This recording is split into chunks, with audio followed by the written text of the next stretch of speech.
Olaolu, everybody has this dad story that just lights them up that they love to tell on their kids. What is your favorite dad story? My favorite dad story is when I got stuck at Chuck E. Cheese. Now, this sounds absolutely ridiculous, but with my oldest child, I didn't know much about being a father. I was a young father, and I decided I wanted to follow her in the ball pit or a little tube at Chuck E. Cheese, thinking, "Oh man, everybody will do that now." All those parents are sort of sitting to the side and they're watching me. They're like, "This guy, just let her play." I'm like, "Nah, I'm gonna follow her up there," and I ended up getting stuck. The reality was I wasn't actually like physically stuck. But as I was trying to like maneuver around, there's kids running through, and I'm like, oh shoot, this is like an enclosed space. And that's when I learned I felt like I was claustrophobic or something. And it was just a fun moment. Afterwards, during, I was like sitting there thinking, like, oh my God, somebody please come save me. Eventually, some kid like came and tapped me. He's like, "Are you okay, sir?" And we found our way out of it. Somehow got our way out of it. But it just reminded me of it's how fun it is being a dad, just being engaged with your kids and trying to spend all those great moments with them. And then sometimes, a lot of times, dads, we tend to have some fun mess ups like that. So that was probably my most memorable dad moment. Man, I absolutely love that story. You know, you're the first dad to actually tell a story on himself when I asked about that. That's a good sign for the show, guys. That's some vulnerability right there. It's like, yeah, I can laugh at myself for being a dad. So that's a great start. Most dads go for some ridiculous. I just had a potty training story, which I think we all have as dads, which Hmm. was not near as bad as I thought it was going to go. I'll admit, I was like, man, I thought that was going a whole lot farther south, but I love it. Because I have wanted to crawl into those play places, but I knew if I got up there with my kids, I'm like, I'm not sure that's going to support me. I'm not a small man, but I can't It's a believe bad plan. you were brave enough to follow. Hey, you were brave enough to follow her up. You did great, right? So, Absolutely. Hey, and she won't remember that necessarily. How old was she? at the time she was 5. I was trying to really, because she was scared of Chuck E. Cheese, right? She hated that. For whatever reason, she did not like that rat. But I'm trying to like do things with her, encourage her, and I told her, hey, if you go take a picture with him, I'll go up there with you. Thinking, it'll be easy.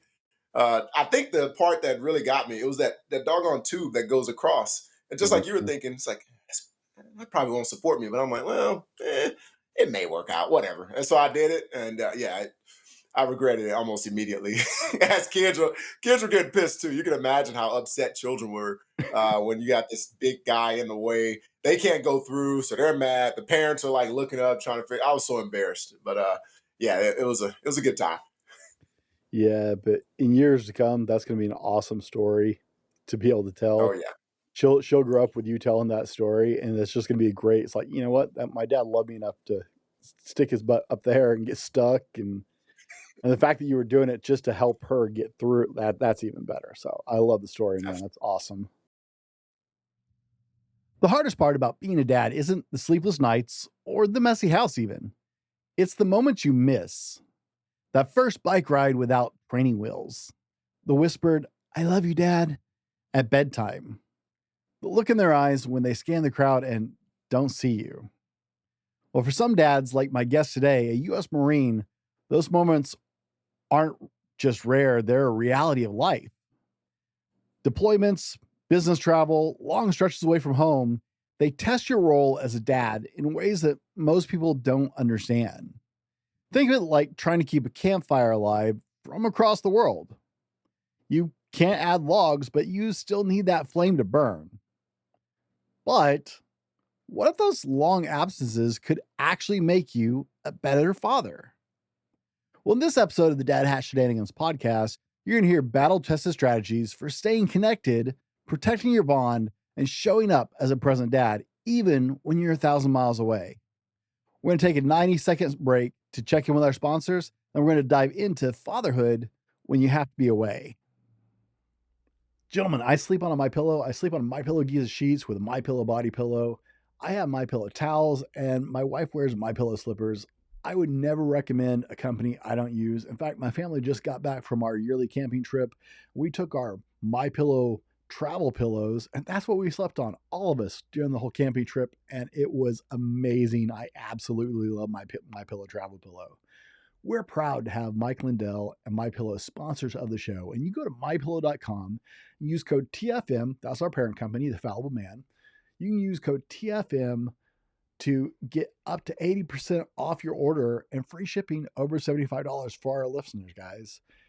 MyPillow is always running great promotions, but anytime my listeners here at the Dad Hat Shenanigans podcast can get up to 80% off your whole order with free shipping over $75 just for our listeners.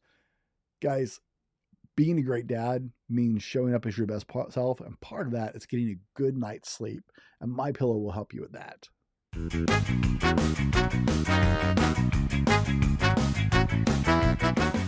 Welcome to the Dad Hat Shenanigans podcast, the unfiltered truth of being dads. Real dads, real stories, unfiltered, candid conversations on fatherhood. I'm your host, Brent Dallin, and my guest today is Olaolu Ogunyemi. Well, I'm pretty sure I butchered that, but Lou, welcome to the show, man. Hey, thanks so much for having me. I'm very happy to be here, Brent. I've been looking forward to this. And I told my wife, this is a phenomenal thing that you're doing. And so I commend you for bringing dads in to have great conversations and learn. So I definitely appreciate you. So, okay, guys, for the record, I tried to say it once. We're just going to call him Lou from here on out. You guys can mock me openly in the comment section. Feel free. But I tried it once. That's about as far as it's going to go. I got to admit. If you watch the show enough, you know I suck at people's names anyways. Like, I mess up easy names. So I guess that's fair. People have messed up my last name for years, and I don't understand why. But it's all good. So, Lou, you started off with a great story. I absolutely love that story. And you are wearing as fashionable a hat as I am. So I got to tell me, what is the dad hat story behind this hat? Absolutely. So this hat actually belonged to my uncle who grew up in the greatest generation. He was my great uncle. He raised my mom. He was a World War II veteran. And this hat actually belonged to him before he passed a few years ago. And the reason I'm wearing it today is because to me, it screams wisdom. My wife absolutely hates when I wear it out, but I love wearing it out to embarrass her, of course. But it screams wisdom. It says that from one generation, you're able to pass something to another generation. It just, when I see myself wearing this hat, I just remind myself of my uncle, two of them. One fought in Vietnam, one fought in World War II. And to see them and the impact they had, not just in the military, but on my life as mentors and guiding me through being the knucklehead that I was, this hat really means a lot to me. So that's why I'm wearing this one. I love it. That means you actually wear yours out. My kids are trying to get me to go out in the red bowler hat. They're like, "Come on, Dad, we should go. You should wear it to the store." I'm like, the rest of my clothes are not stylish enough outside of recording to wear this hat. Well, the best thing you could do is become a prom chaperone. Mhm. So remember, your kids told you to do that, and then wear it to their prom as a chaperone. they'll Yeah, never they'll never forget it. yeah. This is my I'm going to work outfit with my hat. It doesn't really go with my jeans and t-shirts that I pretty much sport all the time. Dressy for me is usually my polo shirts, but I'm like, I don't dress fancy enough to actually wear this in public, girls. You don't understand. This is not a casual hat. Of course, my wife was like, you had to pick a bright red hat, right? Well, yeah. We're gonna go Of all the course, way, yeah. right? If you're gonna go big. So yours gets more utility. I'm looking at your set, man. You got children's books behind you. I've got to ask, just what is this about? Absolutely. So I actually published three children's book as a part of my Parent Child Connect series. The first is actually the most successful. Is an award-winning book called Crow from the Shadow. It's all about knowing that the shadow, whatever who or whatever that is for you, can't tell you what you can't be in life. And the message in that book is you determine your own destiny. So really, that was my attempt to create resources for parents, teachers, mentors, and caregivers and dads, of course, to sit down with their kids and enjoy a teachable and memorable moment. So they all have rhymes, they all have a message or a theme in them, and they also have discussion questions in the back. So that way, if you feel lost, like I did when I first started being a dad, at least you have something that you can go back to, which is a book, sit down, read to them, and just have some conversations that start there. Okay. So, like props, man. Hats off. That's awesome that you wrote some kids' books and that they've done well. I'm gonna have to connect with you after we finish this recording, just so I make sure I have the names of those books and talk to you about my other podcast, the Read Me a Story Dad podcast, because it's gonna be right up your alley. Absolutely. Sorry, guys, we'll get back on track here. Now, I meet cool people. I got to enjoy the cool people I get to meet. This is one of the reasons I love podcasting. I meet cool people. So, Lou, how many kids do you have? I have three kids. I have a 15-year-old girl, 11-year-old boy, and a 6-year-old girl. Oh my goodness, you have the handful of the range there. I sure do. Yeah. That's quite a jump. 6 to 15. Yeah, it wasn't initially the plan. My oldest was unplanned, but a blessing nonetheless. My second one, we actually that was the one we planned. We said we have a girl. We want to go for a boy. We had the boy, and we're like, all right, family complete. If we want to have a baby again, we're gonna get a puppy. That was the agreement that my wife and I made. Such an agreement that I went on Facebook and made that statement because my wife, she was holding a baby and she said something like, oh, "I have baby fever." Hint hint. Uh, which made me laugh. And I posted something on Facebook like, yeah, okay, here's 100 things I'd rather do than to have another kid, just sort of joking. And we went back and forth. So Facebook reminds me of that every single year. So for the last almost 7 years now, it reminds me of my little comment that I made. But yeah, love them to death. I mean, uh, it's just it really is just a blessing to have kids, man. I love being a dad. It identifies who I am. Most people when they see me, they say I look like a dad, which is fine. I'll take that. I think that's a compliment. Honestly, it's an honor because my kids make me a better man. My oldest, she's obviously now a sophomore in high school. She's in a band, and I can't embarrass her, and probably because of our early interactions, getting stuck in Chuck E. Cheese and things of that nature. But I can't embarrass her, and we spend time together. And the same thing with my other kids. I just love being a dad.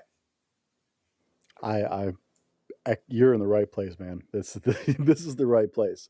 Seriously, I look forward to every moment with my kids. I've got my youngest just turned 11, and then I've got a 13-year-old going on 30, who she's been that way her whole life. So, it's they're a lot of fun. We just got back from our family camping trip. Went to the ocean for a vacation and went camping. We get up at the early morning tide when it's farthest out and walk along Mm-hmm. the beach. That way we can like actually find sand dollars and crabs and stuff like that.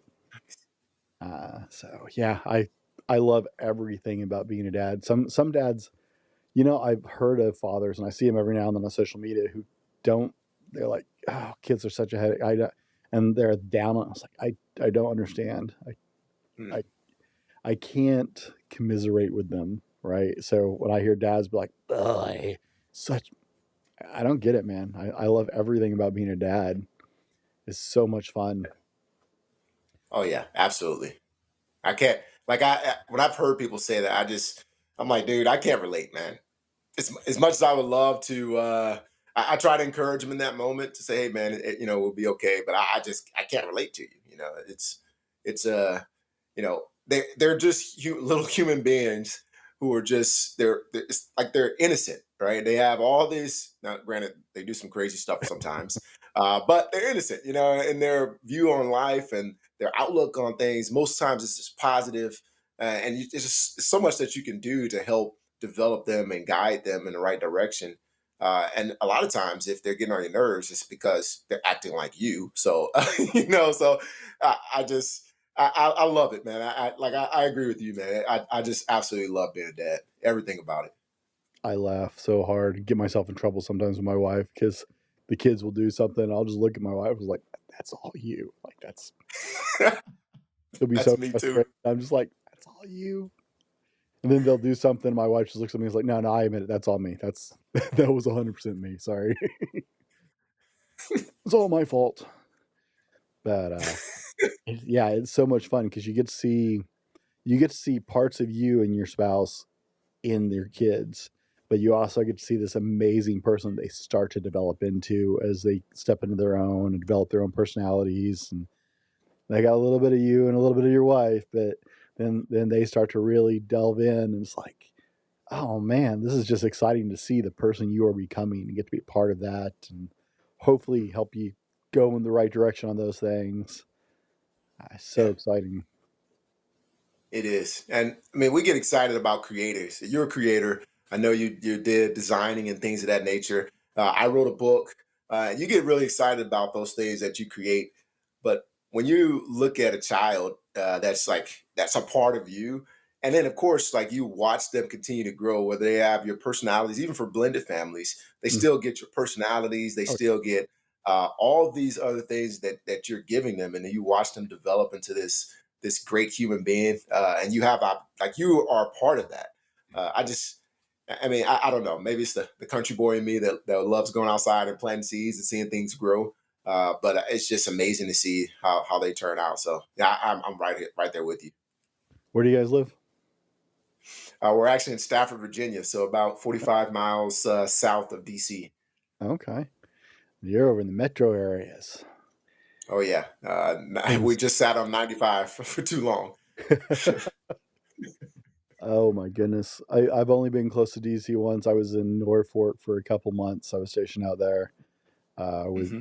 and it's like life is so busy out there. Like I was Hmm. just being around Norfolk Bay area, and I was just so overwhelmed. It's like, how do people live in these like huge? Like, I live in the middle of my state. People know about Seattle, but like, I mean, I live in nothingness. I live in the middle of farm fields, uh, and I love it. People are like, "How do you live out there?" It's like, because it doesn't take me 20 minutes to turn off my street. Right. Yeah, I grew up in Louisiana the same way. We grew up in the woods. The only thing is the mosquitoes are so big they can dang near carry you away. Oh yeah. But I still loved like being out there on your own land, and you go out. I used to play full football games in our front yard because we Mhm. just had a big field open. The cows right across the street. It's just something I actually miss. My sister lives in New York, and we just went and visited her recently, and man, it's she wakes up at like 5 in the morning and she's just going nonstop. I mean, a trip to the store for us, even here, a trip to the store, I can go down the street to Walmart. 10 minutes, I can get what I want and come back home. At least the neighborhood Walmart. For her, a trip to the store, it's like, man, it's like a 2 hour ordeal, and that's just getting there and back. I'm like, that's not for me, man. It's just too busy. But we enjoy it. I mean, we're like I said, we're south of DC now. This is my fourth time in this area. The Marine Corps, they keep like it's like this area. They keep pulling me back in, but I think we'll be here for about 3 years now. So we'll settle in and got a good community that we're in now. So I'm looking forward to, and I think the kids are actually looking forward to school and all that kind of stuff here. So it should be great. Are you active still? I am, You yes, are active duty Marine. Well, I thank you am. for your service, sir. Oh, thank you. I love military guys. I get their sense of humor. It makes sense to me. My Yeah. wi- my daughter, actually, my oldest daughter, has my sense of humor, and it's from multiple generations of military guys in our family and construction workers, and so my 13-year-old has this really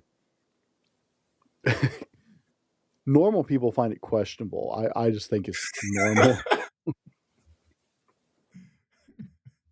No, I've been there plenty of times. Some of the stuff that I say, I'm like, oh man, I'm curious what that would sound like. And like if I said that at Walmart, what would that sound like? Maybe I should do better.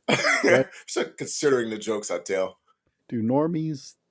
How do they hear that when I say that? Right. Yeah, yeah. I spent a lot of time around the special forces community, and yeah, it's a lot of normal people think they're really like dark jokes, and like that's really kind of screwed up. It's like that was hilarious. What are you talking about? Exactly. It's the best joke I've heard all day. They're like, oh, okay, well, maybe it's not that funny. I'm sorry. No, it is. People just don't get it. So, Right. Lou, what are we digging into today? Absolutely. So one of the things that we we're going to talk about is being away from family, extended periods of being away from home, and things that we could do to overcome that. You've mentioned obviously I'm active duty Marine, so there's a lot of active duty service members that spend months or even years away from their families. And there's other professions. I have buddies who are in the oil rig industry. There's pilots. There's flight attendants. There's all kinds of industries out there where dads are going out and they're doing their job, they're providing for their families, but they're having these extended periods away. And just a few things that I've learned over the last several years in the Marine Corps to help people out. It's rough. I was never, my kids were long after I was out of the military, but there was a point when I was doing construction where I was in Salt Lake City for almost 4 months on a project. Uh, Hmm. and that was right when we were getting pregnant. And then I got my last corporate job. I was gone for 25 days at a time down to North Carolina. I was helping put together a team in a new facility down there. And so I'd be gone. Dude, it broke my heart. On my second trip, my youngest daughter hadn't started walking yet. And I'm like FaceTiming with my wife and my oldest daughter. And all of a sudden, like this streak goes by the camera. I was like, what was that? My wife was like, she skipped walking and went straight to running. And dude, my heart just broke. Hmm. And Yeah. I'm in this hotel in North Carolina, just wishing I was at home. And there goes, I totally missed my youngest daughter learning to walk. I'm like, you know, so yeah, I mean, there are a lot of, I was listening as you were talking about industries. Like, I know a lot of construction guys who are gone on multi-month projects, and it's like, man, yeah, they're just, that's the sad reality. There's a lot of traveling for a lot of people these days. So Hmm. I'm really excited for the conversation because like I'm fortunate at this point. That's not a situation I'm having to deal with these days. But I know so many dads who have to live with this all the time. So, let's not beat the bush anymore. Let's talk about it. What are some of your strategies that you've learned in this situation? Yeah, so I'll start with the dad himself, because once you're away for a while, the family continues, and that's the beautiful thing about having a resilient family. They continue to grow, they continue to go to school, they get their friends, they have their first. I'll put this in quotation marks: boyfriends and girlfriends. And they have sometimes their first driving lessons, first steps. All those things are things that are happening while you're away. And like when you miss those moments, at times it starts off as the sadness of, dang, I'm missing it, a little bit of regret, and then it turns into this weird thing when you miss certain events. It almost turns into this thing like, well, dang, man, life is just moving on without me. I guess what am I here for? And I've talked to a lot of dads that have been there. So first and foremost, I gotta dispel that rumor. You are here for a reason. Your family still needs you no matter how long you've been gone, or how much you have to go in and out for work or school or what have you. Your family still needs you. They still love you, and they still love the person that you are. That was the first thing I always encourage people with, because it almost feels like you've been replaced, especially like in our world where we deploy and things happen. There's always some weird thing that happens. This last time I was gone last year, my house got struck by lightning. I mean, it's just things that you cannot make up, right? That's in, It's just, it's going to happen, and it's just part of it. Yeah. how do you even cope with something like that happening while you're gone? I mean, how's Well, that the first thing all go with your wife? Yeah. Well, the first thing is that is a rough call to have, because the immediate thing that you both realize is that there's absolutely nothing you can do about it. You can try to call insurance and help out. You can give suggestions, but at some point you're so far away and so far removed from the situation that your advice is almost irrelevant at times, because it's going to be outdated, especially if you're in different time zones and so on and so forth. And for me, once I because I'm a natural guy who loves being organized and structured. I like to hold on to control of things, and I know a lot of dads are like that. You got to control these things a lot of variables that are any variable that is controllable, I like to be able to control. And this technically, if a tragedy happens, if a light house gets struck by lightning, that's why you have insurance. There's things and processes in place for me to take care of this until I'm not there, right? And so the first thing I had to do is just be like, hey, you know what? I have no control over this, and so I'm going to have to switch my role, switch my hat in this case, from being the engaged, okay, time to lock in and do what I got to do, to the support. Hey, honey, what do you need? Babe, I'm sorry. I'm sorry this is happening. I definitely understand how inconvenient it is. Let me know if you need me to move money over here, or you need me to do. It's a different role now. You're in a support, more empathetic role, instead of the all right, lock in, and we're going to make sure that we call the insurance, and we're going to take pictures and do all these other things that you normally would do. That was, to me, that was the first step, letting go of the reins and fulfilling whatever role your spouse or family needs you to fulfill in that moment. That's really hard for us men. We are used to we want to have control of everything and be Johnny on the spot, and on our natural impulse to fix things, right? Feeling Mhm. helpless is so. I don't think I'm sure it's difficult for women, but I don't think women appreciate, like, it's almost debilitating for a guy Mhm. when he feels helpless in a situation involving his family. Uh, I like, yeah, I know women struggle with it, but like it is almost debilitating. Men just don't know what to do. It's like, wait, how do you? Oh, yeah, Yeah, because we're trained from when we're little to provide and take care of our families, provide, protect, and take care of. That's literally from the time we're born as men until we become fathers. That's what we were trained to do, and that's one of the things we take so much pride. As we were talking earlier, we take so much pride in being fathers because we're able to protect and provide for our kids. And so, in these situations where you're not there, you're right. It's stressful. It's very stressful to have to be away and to deal with that. So I think that, to your point, that's the first thing. That's another thing we have to just encourage each other and say, you know what, it's not you're not crazy for feeling stressed about the situation you're not in. Now, I recommend not projecting that stress on your wife because she's experiencing a different kind of stress in the emergency. But it's still one of those things that we just recognize it is stressful and it is debilitating. There's I trust me, I know exactly what you mean when you say that. what was your longest deployment? Just out of curiosity, so far. So longest one has been just under 8 months. So yeah, just under 8 months. Mm, That one was unintentional. It was we're trying.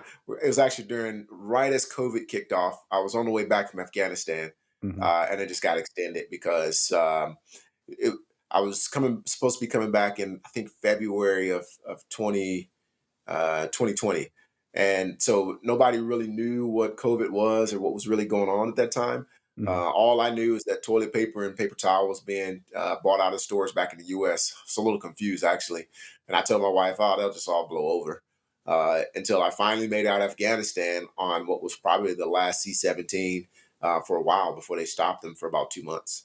And then I got in Kuwait and we got stuck there. So it was supposed to be just over 6 months, but it extended a little bit. But That seemed to happen to a lot of guys. My brother-in-law it was the same thing. They got him out of Afghanistan, and then he got stuck in Kuwait for, I think, almost a month before they ended it. So the 6 month deployment turned into, I think, by the time he actually got home, almost 8 months. mhm, I don't know yeah, how that chain was so broken getting you guys back. yeah, it kept. So for COVID specifically, it was like every once in a while you'll have a different story. Every time we showed up to the terminal, because as you know, for the military flights, you sort of show up, you manifest the first thing in the morning or whatever, however many hours ahead of time, and then you just wait. So we'll just be waiting for hours and then be told, "Oh yeah, they're not coming because the pilot tested positive for COVID," or one of the crew was feeling sick, so she couldn't come to work. Oh, and then the Kuwaiti commercial airport shut down, so they didn't even know that if we'd be able to go out of the military side of the airport. It was just a lot of things happening at once, and like I said, that was when I realized it's like, oh shoot, this actually I guess this thing is serious. Still didn't know the implications until I landed in Baltimore. When I landed there and literally nobody was in the airport, I was like, oh, all right. Well, this is crazy. I mean, nobody wanted to talk. Everybody was like to themselves. Everybody had on masks. And the only Mhm. thing I had was a scarf. I had a scarf from Afghanistan. So I was like, "Oh, shoot."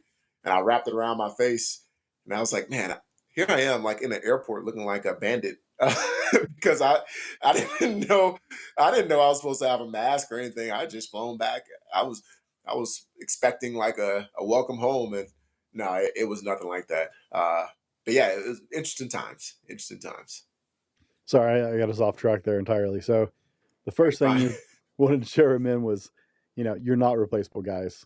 Yeah, things keep happening when you're not home, but you're not replaceable. So let's keep going from there. Absolutely, and make sure you communicate to your wife those feelings and your family.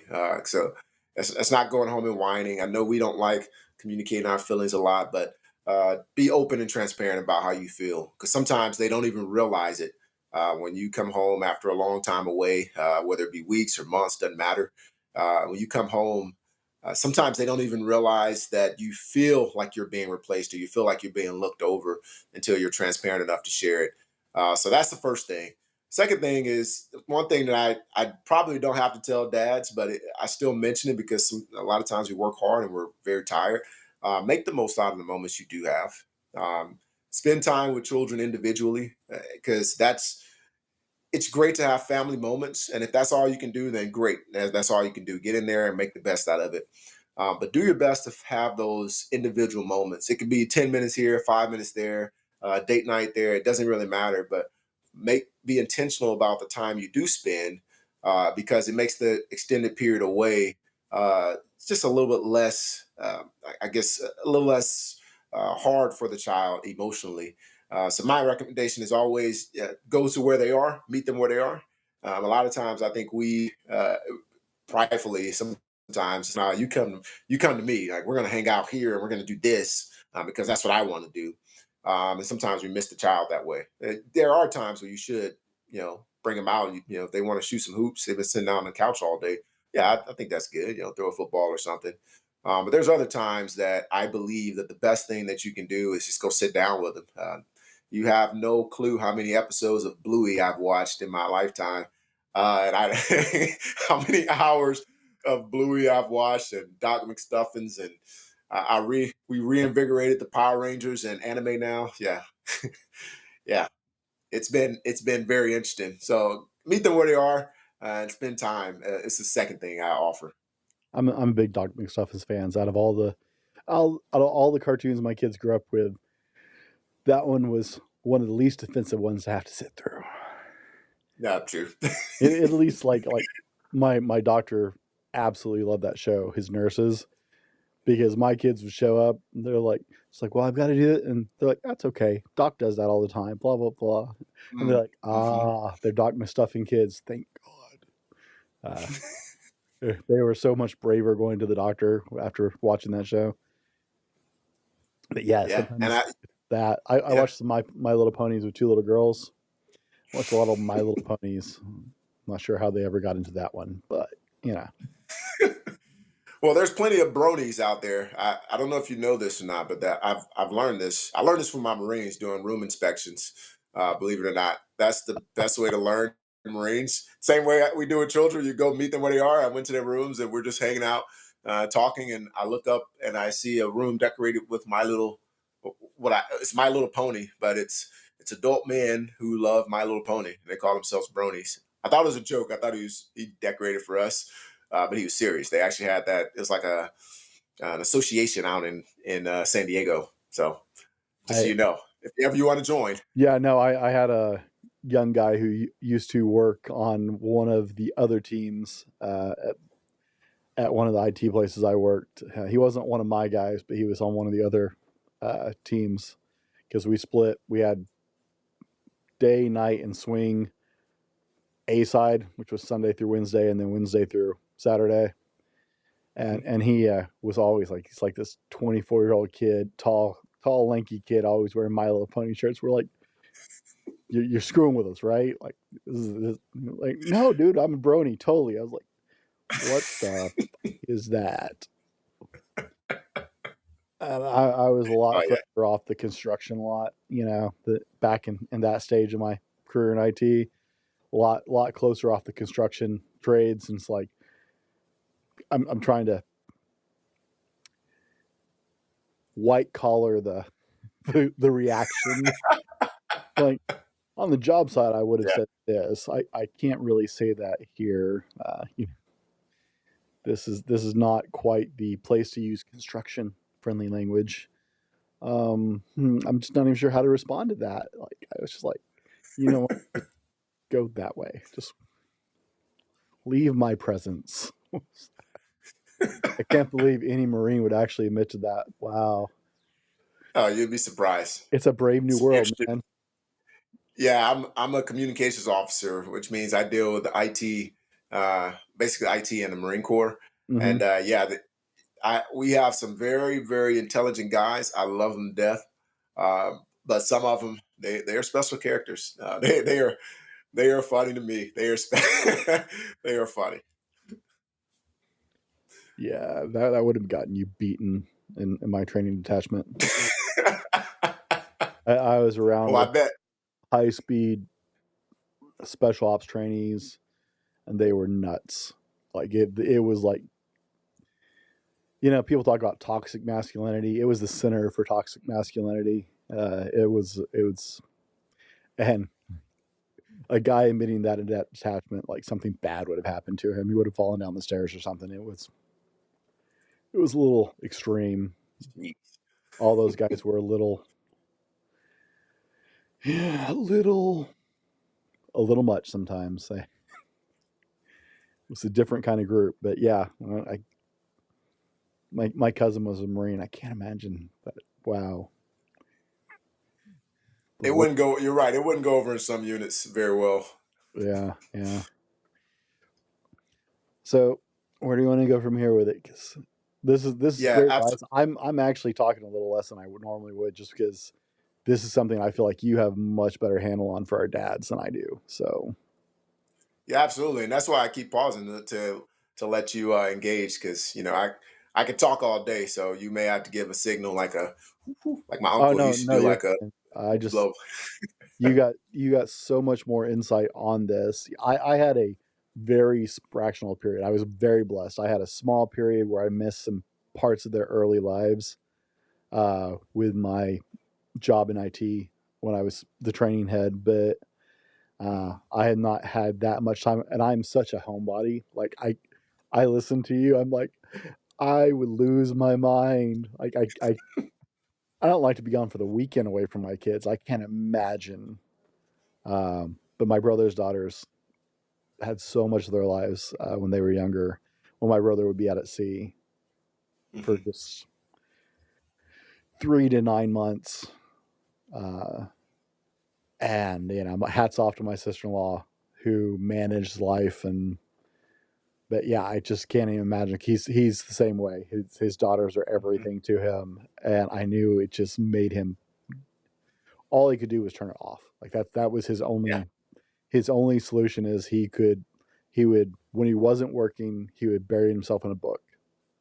Hmm. But all he could do was turn it off, because if he thought about home, he was just miserable. Yeah. No, I understand. I definitely understand that because you have to, and I think that's the worst parts when you're away, which is going to be the next point as well. But when you're away and you connect with them, and then they start sharing things, especially heartfelt things. Like my oldest was going through something at one point, and we're talking, and I was able to talk her through, and I could tell she was feeling better. It was a daddy daughter dance that was happening. And it was the first one that I missed without being there. Somehow it was weird. I can make their birthday or make her birthday, or sorry, excuse me, I would miss their birthdays, but somehow I made the daddy daughter dance every single year. But the one that I missed was the first one I'd ever missed, and she was trying to play it off. She was, I think, about 9 or 10 at the time, somewhere around there. And she was trying to play it off like she didn't care. But it worked out that we were able to talk, and it was so I was in Afghanistan at the time, and we were FaceTiming. So it was. probably middle of the night for me. But we just talk for hours. I mean, at least 2 hours, just spending time. And that's my next tip, to use technology to your advantage. So I would say start habits while you're there, that you can continue while you're away. For example, grab a book. Already talked about reading. Grab what I call an anti-gravity book. That means you can't put it down. It's my first dad joke of the day. I've been doing well. Sorry, but read. I definitely encourage reading with your kids. For my oldest, we have something we call tea time, where and this is because she's a teenager now, where she just catches me up on the tea. Now, granted, do I know every? It started in like seventh or eighth grade. Do I know every person she's talking about? Absolutely not. Most times she points out these kids, and I'm like, "Oh, is that the one that you said was blah blah blah? That's dating this one?" And that. It doesn't really matter that whether I actually know what's going on. The more important thing is I'm giving her an opportunity to communicate about what's important to her, which in this case has been junior high and high school drama.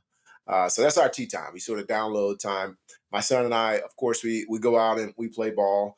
Sometimes we wrestle. Sometimes we watch. Um, we watch anime. He found another one that's actually anime. They're playing basketball. They're all in Japan. I had never heard of it, uh, but we watched that one too together. My youngest, arts and crafts, little things like that. All these are things that you can do no matter where you are in the world, so long as you can tune in. Sometimes maybe it's not live. There's been times when we exchanged videos, and at least they knew at the same time that, hey, we're staring at the same star right now, or we're watching the same show at the same time. In some ways, you feel connected to the child, and vice versa, they feel connected to you. So use technology to your advantage, so that way you can maintain that connectivity with your child, and they know that you're thinking about them, and they know that you're keeping up with them. And then debrief, if you will, for using a military term. But go back and then talk about what you guys were experiencing. Hey man, I saw this star in the sky. It looked like X or whatever it looked like. It looked like a pot. It looked like this and that. Granted, are you looking at the same thing? Maybe, maybe not. If you're on different sides of the world, perhaps you weren't looking at the same thing. Or even there's been times when we literally are on different sides of the world, and I'm looking at the sun, and they're actually looking at stars. And so I would even use that instead of just making up stuff. I will say, "Hey, man, here's what the ocean looks like." Like on our deployment last year, I would send back pictures of the ocean when it was real calm and the sun was rising, and then they could send me pictures from where it was a lot dark, obviously in the middle of the night. So again, just using technology to your advantage. Never miss a birthday. Always plan ahead. The birthday is the same time every year. Never miss a holiday. Plan ahead. Have something in store, under the table, under the desk, anything like that that can help encourage the child. So that's my third tip. If your relationships are not where you want them to be, I want you to know I got you. Relationships take a lot of work and can fall on the back burner pretty easily as you're empire building in your life. Men often suffer from damage to the relationships that matter the most to them while they're trying to provide. Well, I help men with skills, techniques, and solutions to rebuild thriving relationships with the people they love.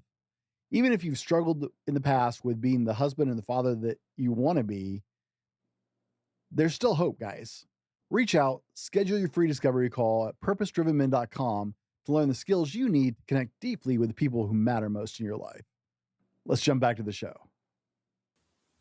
And I love I actually look at where we are now, right? There are so many advantages to the technological side that didn't used to exist when your dad was Hmm. away, which is just such a huge blessing. Like I said, I was FaceTiming with my oldest daughter and my wife on that trip when I saw my youngest daughter started walking while I was gone. But being able to FaceTime, like I don't FaceTime with anybody else, but being able to FaceTime with them made that so much easier. Now, I was enjoying what you were saying about things you can do together or report back on that you can share in common. Hmm. Uh, I used to be a youth minister, and that was one of the tools I always used with the kids I was working with.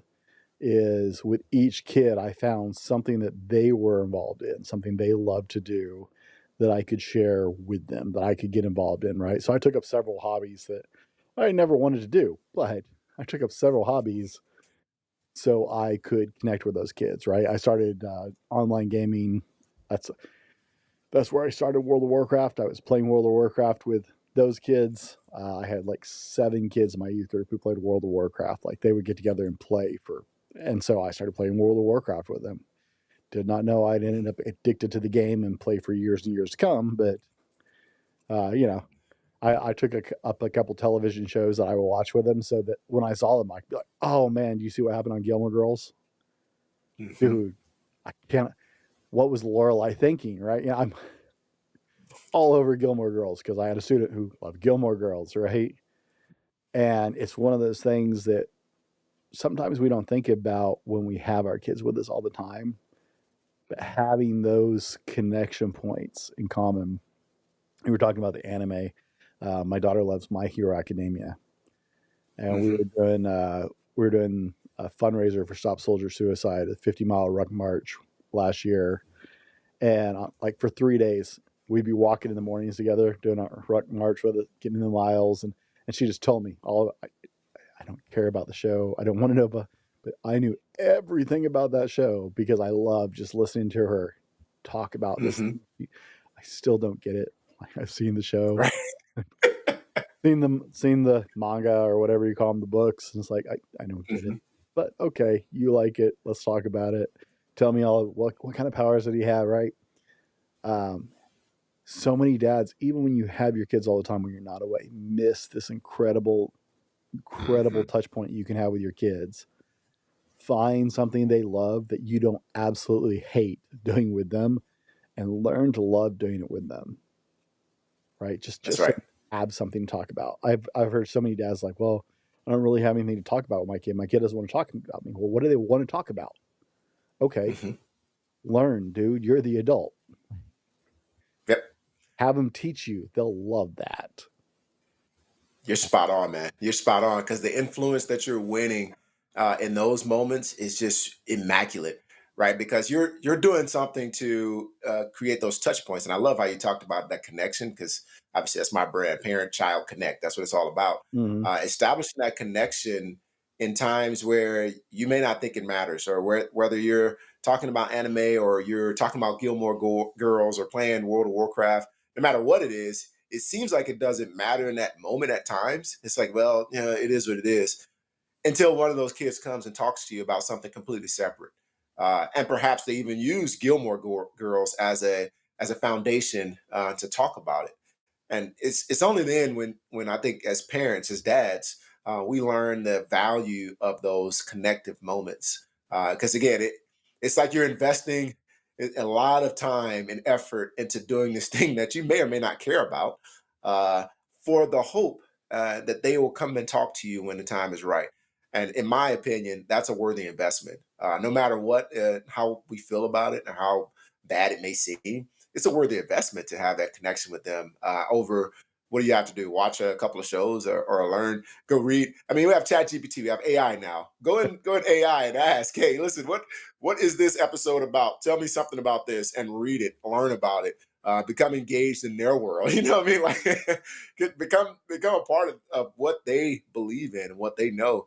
And believe it or not, they will come to you at times. It's been amazing and equally heartbreaking to watch my children grow up, because there are certain times, and I know you can relate, that they'll come with a real problem that's heavy on their heart, and you just feel the sadness in them.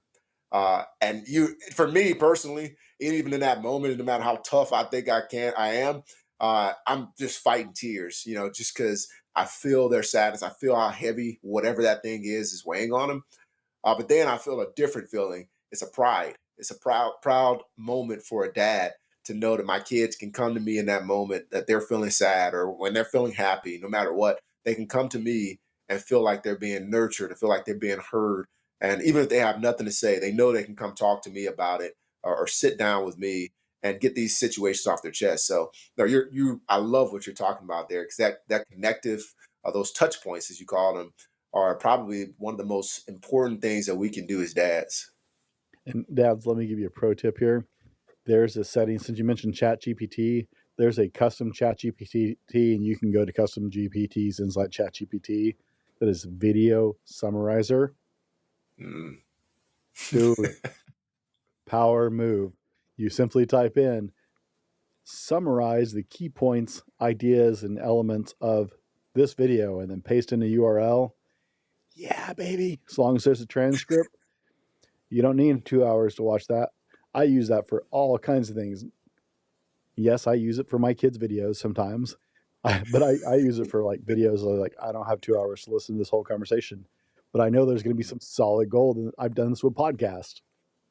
Yeah. Just saying, guys, you can summarize this podcast real quick. Just saying, But hey, utilize that technology, man. I'm after working in the technology sector, I certainly have my reservations, but I know it's going to happen whether I like it or not. Mm-hmm. And so I still embrace it and utilize it just because, like, hey, that's I don't really have 3 hours to listen to this conversation or 2 hours to listen to this interview, but I know it's going to be solid gold, Right. or I'm not sure it's going to be great. So give me the high points, and then I'll go back and watch it if it's got good points, right? Um, Mm-hmm. but you breached the barrier. So okay, you dropped the first dad joke. You got a dad joke for us? Of course, I have one. I have plenty. Because you were talking about your children earlier, and one thing I always tell my wife is uh, one thing that you have to do if a child ever does not want to take a nap. That's one thing that we struggle with as parents, getting our children to lay down. Um, you can call the police um, because that means they are guilty of resisting arrest. So that will get somebody will catch that one later on. The second one I had, as I was thinking through, just talking to my kids about cooking, I was trying to explain to them the origin of food. And you may have known this. It's a good fact for you. The origin of French fries. Most people think they were first cooked in France, but I beg to differ. They were actually first cooked in Greece. That's all I have for now. Of course, I can keep going if you want me to. No, we can't do an episode without at least one dad joke though. You gotta have a dad on a dad podcast. Come on, right? That's just like, yeah, it just what it is. What it is. You got to have it. I love. It's funny. I didn't used to appreciate dad jokes, and the older I get, the more funny it's just little subtle opportunities when you're like, right. I don't even have to say it sometimes. My 13-year-old, like, she'll say something, I'll be like, and she's like, don't, dad. I Yep. absolutely love those moments when my kids are like, oh, or I'll start cracking dad jokes and making puns, and they're just like, dad, just stop. It's like, I think that's right up there with tormenting your daughter's boyfriends when they get to that age, Oh right? yeah. There are certain things you have to do as a father. Those Oh, I can ridiculous tell you. piling puns. It's one of them. Yeah. Oh, I can tell you one. Since this is a dad's podcast and this is a safe spot for me, although it's going all over the internet, it's fine. The one I in particular, I made him ride in the front. We're going to church. I always invite them to church to go with us. I made him ride in the front seat, and I didn't say a word to him for like 10 minutes, first 10 minutes of the ride. And I'm looking at my wife in the rearview mirror. She's just like, and I'm like, it was just something I felt I needed to do. Obviously, after that, I talked to her. Of course, I wasn't gonna leave him hanging. Part of my role is to be a mentor to young men, so I couldn't just leave him hanging. But I had to like assert myself as the guy who would be willing to not talk to you at all for my daughter. I don't know. I really don't know what I was trying to do. One of my buddies gave me an idea. He said his dad did for his sister for their initial prom. He climbed up on the roof, and nobody knew where he was. But as soon as the guy pulls up in his car and opens the door, his dad released the arrow off the roof. What they didn't recognize, there was a target close to the road, and he just shot a target right by close to his car. He's like, "Oh, sorry, I didn't see you there. I was just target practicing." And I'm like, "Dude, that's borderline insane. I don't know if I want to go that far because just my luck, I'll sneeze and poor kid to have it'd be like Jim Carrey on Ace Ventura when Nature Calls with an arrow going through his leg. So uh, interesting times to say the least. My father-in-law went straight to like meeting me at the door with a gun, a more military style firearm. Mm-hmm. He was like, "Hi." Hey, I was like, I shook his hand. That's a 30-round mag. Yeah, I got one of those too. But he just went straight old school on it. But gotta yeah, love it. Maybe I should try that one. right, Lou, we're wrapping in. What else you want to share with dads? Yeah, the last thing I would say is just enjoy being a dad. I love what you're doing for that reason, because it's really an honor and a privilege to be a father.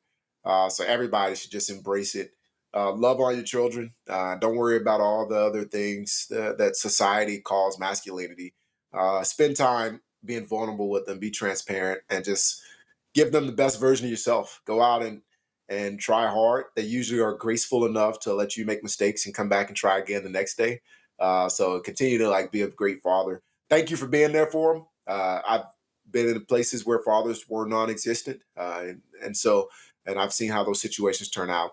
So thank you for being a great dad. Thanks for being in their lives. Continue to work hard and continue to know that you have other people out there like Brent, myself. You're out there. Just come call us if you need anything. You're not in this alone. Lou, where's the best place for people to connect with you? Absolutely. So you go to my website, it's parent-child-connect.com. Again, that's parent-child-connect.com. You can find me there. Look at the About section. You'll see my partnership with YouVersion Bible app, where I provide Bible plans. You'll see my blog. You'll see my books there. Although I do prefer that you buy them on Amazon, Barnes and Noble. You can buy them from me. I'll send you a signed copy, no problem.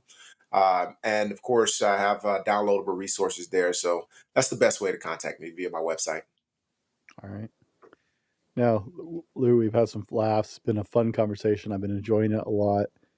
For the guys listening, if they took nothing else out of this whole conversation, what do you want to leave them with? Absolutely. So whether or not you're there for your children, make the best out of every moment. Love on them. Make the best out of the moments you have with them, because those moments are fleeting, and time is the best non-renewable resource that we have. So make the best out of the time. Invest it wisely.